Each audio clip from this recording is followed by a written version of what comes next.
The Dejanović, or Dragaš, was a medieval Serbian noble family that served the Serbian Empire of Dušan the Mighty and Uroš the Weak. And during the fall of the Serbian Empire, after the Battle of Maritsa, it became an Ottoman vassal. The family was one of the most prominent during these periods. The family held a region roughly centered where the borders of Serbia, Bulgaria and Macedonia meet. The last two Byzantine emperors were maternal descendants of the house.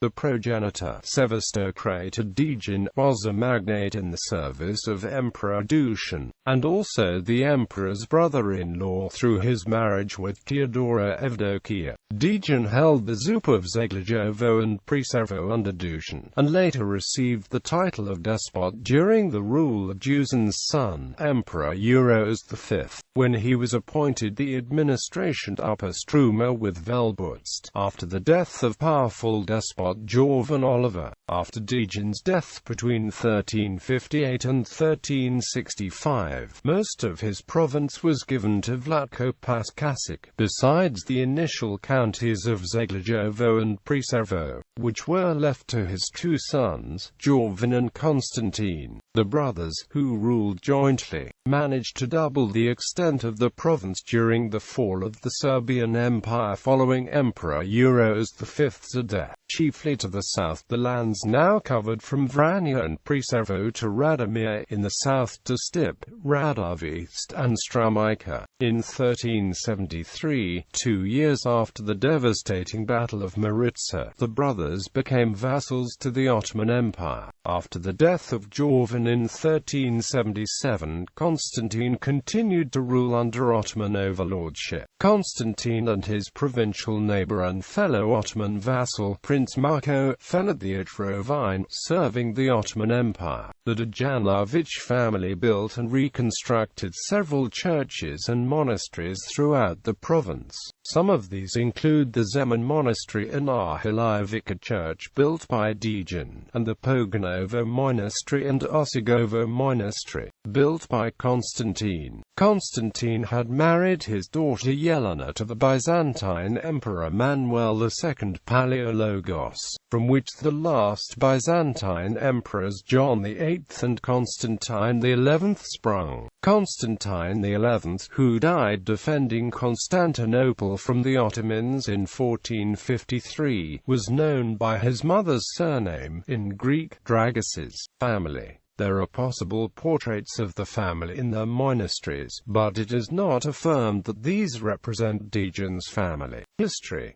The family's progenitor was Dejanović, a Serbian vojevoda in the Kumanovo region, who married Teodora, the sister of Stefan Dušan. Dejanović became Sevastokrator in 1346. His origin is unknown. Earlier scholars believed that the Dejanović were relatives of Jovan Oliver, although this is no longer accepted. K. Jiricek suggested that he was Vojevoda Dejan Manjak. On April 16, 1346, Stefan Dušan convoked a huge assembly at Skopje, where the autocephalous Serbian archbishopric was raised to the status of a patriarchate. The new patriarch Jonika II now solemnly crowned Dušan as emperor and autocrat of Serbs and Romans. Dušan had his son Uroš V crowned king of Serbs and Greeks, giving him nominal rule over the Serbian lands. And although Dušan was governing the whole state, he had special responsibility for the Roman i.e. Greek lands. A further increase in the Byzantinization of the Serbian court followed, particularly in court ceremonial and titles. In the years that followed, the Serbian nobility were elevated. Dušan's half-brother Simeon Uroš, brother-in-law Jovan Asen and Jovan Oliver were granted the title of despot. His brother-in-law Dejan and Branko were granted the title of Sevastokrator. The military commanders Priljub, Vojina and Grua received the title of Caesar. The raising of the Serbian Patriarchate resulted in the same spirit. Bishops became metropolitans. He is mentioned in 1354.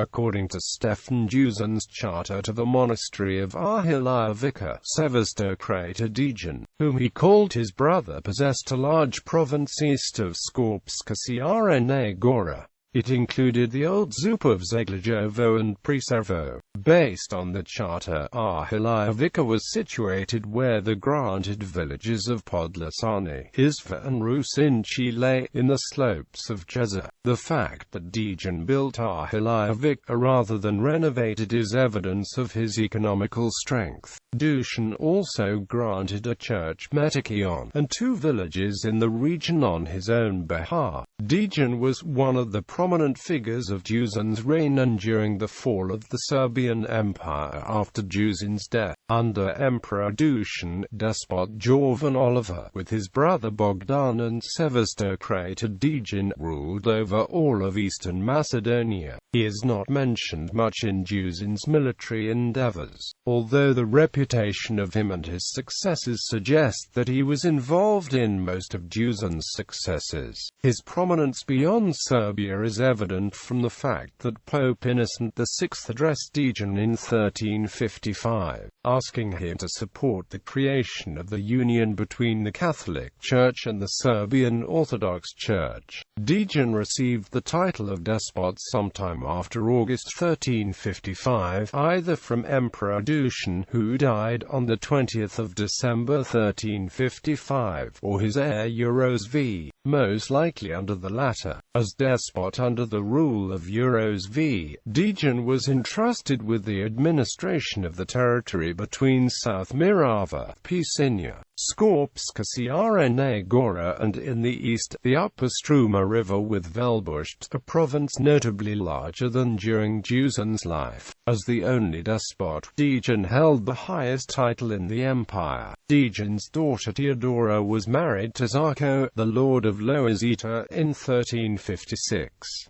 Together they had a son, Mrksa, until the death of Knez Vojislav Vojinović in December 1363. The Serbian nobility in the Greek lands showed itself more ambitious, as it held more titles and greater independence in relation to the nobility of the old Serbian lands. While Vojislav lived, his influence secured the preeminence of the old Serbian nobility. But after his death, Vukašin quickly gained a decisive influence on the emperor. The nobility in the old Serbian lands was not at first alarmed at this, but Vukašin's ambition and his subsequent moves woke up the simmering antagonism between the two groups. It was not only Vukašin's endless ambition that paved the way to the top, as he had plenty of support from other nobles who benefited from him. Jovan Oliver and Dejanović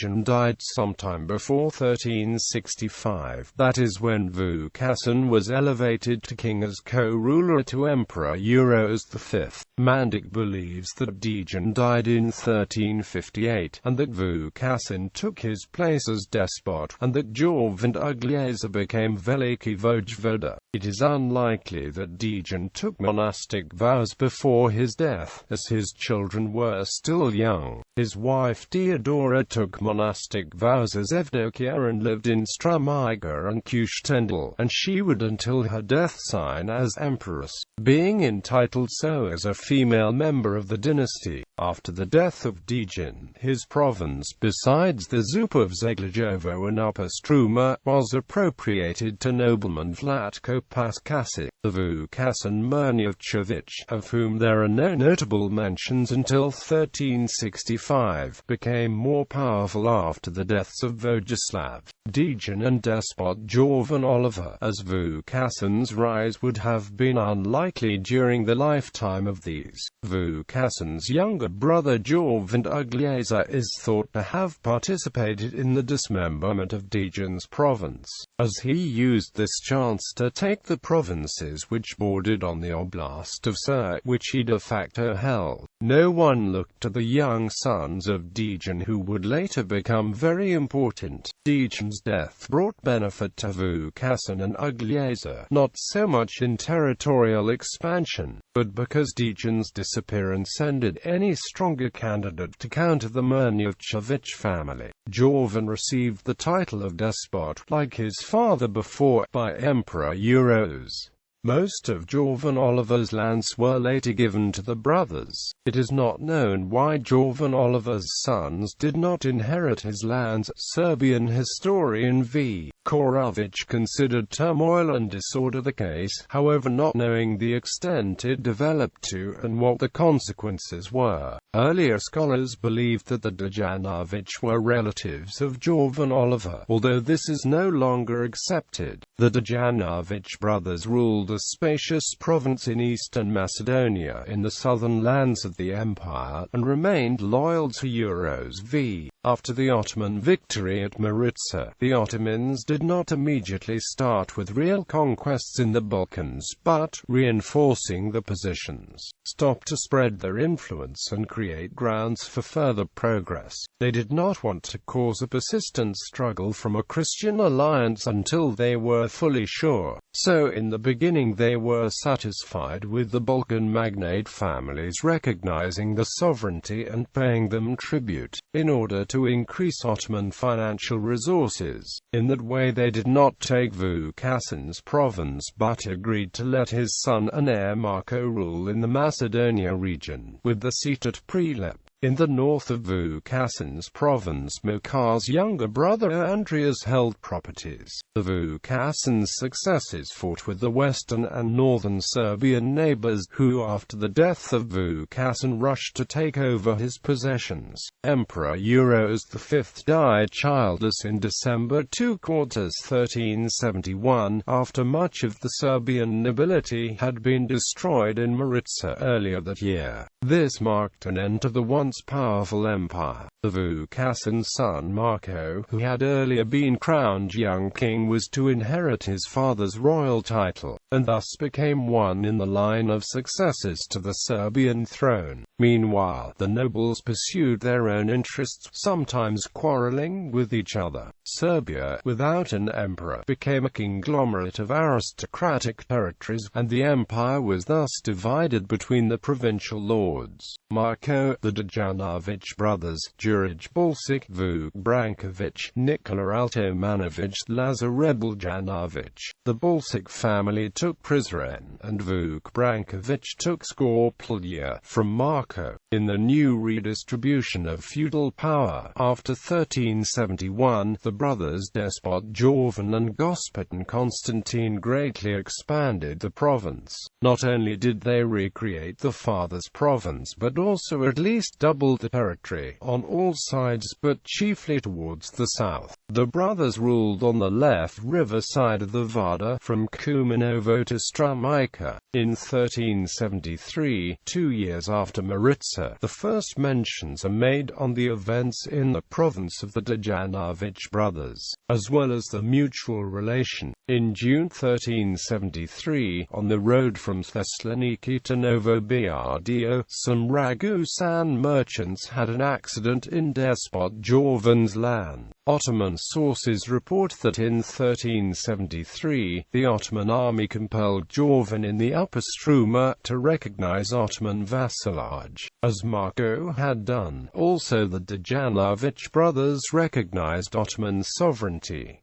Although vassals, they had their own government. The Ottoman Gazi at the time conquered more than the empire could put under its immediate control. Thus it is not surprising that the brothers had built an internal administration, shared possessions, issued charters, minted coins. In 1376, Constantine took up a high position in the government, and this shows that the elder brother Jovan relatively early started to share the rule with his younger brother. On June 1, 1377, the brothers wrote a charter to Hilanda, where they confirmed the earlier donations of Selnik Stanislav. The donations included the Church of St. Blasius in Stip and 3 villages. In 1377 and 1380 the family issued charters to the monastery of St. Panteleimon on Mount Athos. Jovan most often signed documents of the two, as the Dejanović brothers were maternally descended from the Nemanjić dynasty as grandsons of King Stefan Uroš III. They worked on expanding the rule and perhaps ultimately rule Serbia. The brothers spoke of our empire, and the mother Theodora Evdokia assigned as empress. The state symbol was the white double-headed eagle, and they minted coins according to the Nemanjić style. Jovan died in California, 1378, before 1381. Constantine continued to rule under the suzerainty of the Ottoman Empire. By 1379, Lazar Dejanović, the Lord of Pomoravlja, emerged as the first and most powerful among Serbian nobles. In his signatures, he titled himself as the autocrator of all the Serbs. Nevertheless, he was not powerful enough to unite all Serbian lands under his authority. Constantine, the Balsic Mrnjavčević, Vuk Branković, and Radoslav Lapin ruled in the respective domains without consulting with Lazar. Constantine let the Ottoman army cross his province into Kosovo and also gave supporting armed bands before the Battle of Kosovo. Constantine married, but his spouse's name is unknown. Constantine had a daughter, Yelena, who in 1392 married Byzantine Emperor Manuel II. Although Manuel II and Constantine maintained relations, they were of no political importance. Constantine was an Ottoman vassal, within nearest reach and always on the look from Edian and the Sultan, and was unable to change it. Bayezid, having conquered South Bulgaria, saw an opportunity for the conquest of Wallachia when dissatisfied Wallachian noblemen called for Ottoman support against Misha I of Wallachia, which he accepted. Sigismund supported Misha and helped him back to the throne, while Bayezid led a great army into Wallachia, composed also out of vassals Stefan Lazarevich, Constantine Dejanović and Marko. A contemporary source, Constantine the philosopher, wrote that Marko unwillingly joined this fight against fellow Christians, and how he said to Constantine, "I speak and pray to the Lord that he helps the Christians, even if I would be among the first to die in the battle." In the Wallachian victory at the Battle of Rovine, both Marko and Constantine died. The provinces of Marko and Constantine became Ottoman province. Dejan's possessions, Serbian Empire according to Emperor Dušan's Arhilavika charter. Sevastokrator Dejan possessed the Zupa of Zeglejovo and Preservo. As despot under the rule of Uroš V, Dejan was entrusted with the administration of the territory between South Mirava, Pisinia, Skorpska Sierra Gora, and in the east, the upper Struma River with Velbutst, a province notably larger than during Dušan's life. Jovan's and Constantine's possessions. Ottoman Empire. Dejan's son Jovan became a vassal of the Ottoman Empire after the Battle of Maritsa, and Constantine also acknowledged Ottoman suzerainty. The province during the fall of the Serbian Empire was roughly located between the rivers Struma and Vardar and included territories of the modern countries of Bulgaria, Serbia and the Republic of Macedonia. According to Stojan Novaković, the province spanned from Prince Lazar's border and then much further towards the south, as it looks, to the reef that in the south marks the border of the waterfall of the Dočan and Bulgarian lake. There were some 4 disputes regarding boundaries in the Strumik, a region within Constantine's province, dated year 6884, of the Metakion between Hilanda and Aguiupan Panteleimonos Monastery, Hilandran nobleman Volyan Radishich, Hilandran Bogoslav, the lord of Nezyachino village, the boundary confirmation of Prosnikov village. Economy: the brothers minted coins according to the Nemanjić style, and used the white double-headed eagle. The province of the brothers had business with foreign merchants, and besides the domestic currency there was also Venetian monetary in circulation. The important Via Desenta trade route connecting the Adriatic with Serbia crossed this region. It was used for the trade between Republic of Venice and Ragusa and Serbia and Bulgaria. It started in the Zeton ports and towns, continued along the Drin Valley to Prizren, then to Lipian, then through Novobiadio to Vranja and Nis. The road ended its use with the Ottoman conquest of Serbia. They had vast mines in Kratovo and Zlatovo. Aftermath and legacy: Constantine married, but his spouse's name is unknown, and from this marriage Constantine had a daughter, Yelena, who in 1392 married Byzantine Emperor Manuel II Paleologos. Manuel II and Yelena had several children, among whom were the last Byzantine emperors John VIII and Constantine XI. Constantine XI, the last Byzantine emperor, who died defending Constantinople from the Ottomans in 1453, was known by his mother's surname, in Greek, Dragaš. Constantine XI was named after his grandfather. Constantine Dragaš is attested in Serb epic poetry as Beg Kostadin, as a friend of Prince Marko. Kushtendil, even in its Turkified name, still keeps the memory of its lord, Constantine. Turkish Kustendil means Constantine's bath, spa. The Kumanova region received its geographical location and certain settlement picture in the 14th century, during the rule of the Nemanjić and Dejanović. Buildings: fortifications, church buildings. The Dejanović family built and reconstructed several churches and monasteries throughout the province. Some of these include the Zemun Monastery and Arhilovica Church built by Dejan, and the Poganovo Monastery and Osigovo Monastery, built by Constantine. View the collapsible list below for a complete overview of church buildings that were located in the family's province. Annotations: